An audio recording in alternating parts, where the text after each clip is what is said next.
Supreme court का अहम फैसला। 2004 के अपने ही फैसले को पलटा। एससी एसटी में कोटे को मंजूरी। ज़रूरतमंद कैटेगरी को अब ज़्यादा फ़ायदा। इसी को कहते हैं समय और ज़रूरत के हिसाब से सही फैसले लेना। सुप्रीम कोर्ट ने आज यही किया है।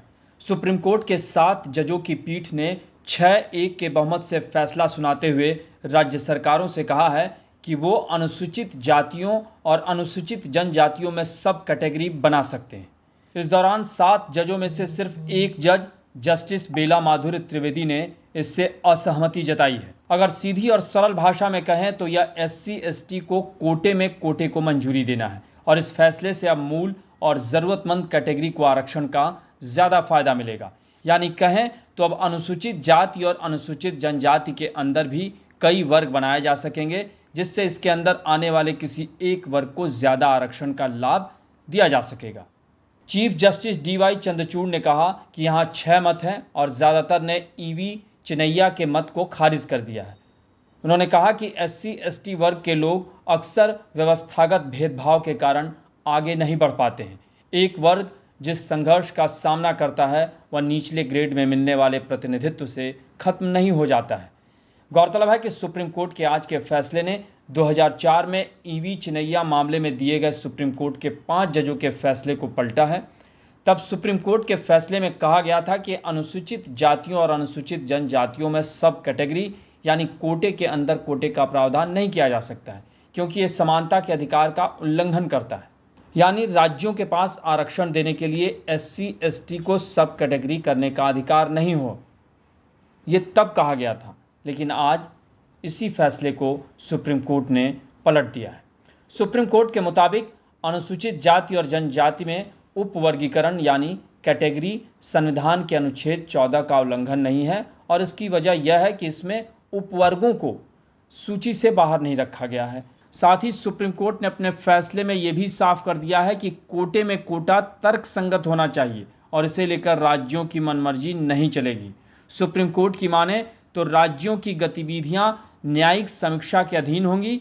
हालांकि कोर्ट का ये भी मानना है कि आरक्षण के बावजूद निचले तबके के लोगों को अपना पेशा छोड़ने में दिक्कत होती है। इस दौरान जस्टिस भूषण आर गवई ने जो कहा है वह काफ़ी महत्वपूर्ण है। उन्होंने सामाजिक लोकतंत्र की ज़रूरत पर दिए गए डॉक्टर भीमराव अंबेडकर के भाषण का हवाला देते हुए कहा कि पिछड़े समुदायों को प्राथमिकता देना राज्यों की ड्यूटी है। इसमें यह भी कहा गया कि अब तक अनुसूचित जाति जनजाति वर्ग के सिर्फ कुछ लोग ही आरक्षण का फ़ायदा ले पा रहे हैं और ज़मीनी तौर पर इस सच से इनकार नहीं किया जा सकता कि इसके अंदर ऐसे भी कैटेगरी हैं जो काफ़ी समय से उत्पीड़न का सामना कर रहे हैं।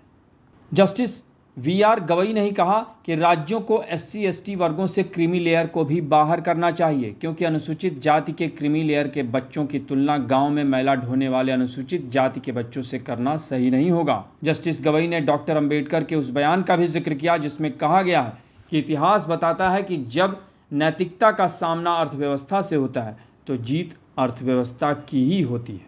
अब आपको बताते हैं कि ये मामला कैसे सामने आया।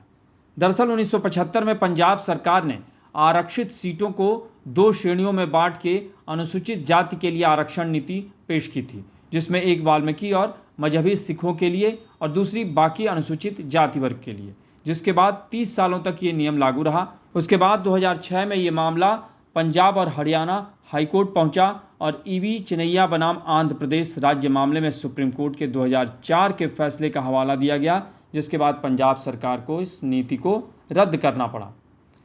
बहरहाल सुप्रीम कोर्ट का आज का फैसला मील का पत्थर साबित होगा, इसमें कोई दो राय नहीं। वैसे भी देखा जाए तो कोटे के अंदर कोटे का मामला पहले भी काफ़ी सुर्खियों में रहा है और इसे लेकर हर मंच पर तब काफ़ी बहस हुआ करती थी। लेकिन सुप्रीम कोर्ट का आज का फैसला कई मायनों में तारीखी कहा जा सकता है, क्योंकि इससे एससी एसटी में आरक्षण को और विस्तार मिलेगा। आपको हमारी ये रिपोर्ट कैसी लगी इसे कमेंट बॉक्स में ज़रूर बताएं और अन्य खबरों से अपडेट रहने के लिए बने रहें हमारे साथ, क्योंकि हम हैं बुलंद भारत टीवी, ताकत आपकी।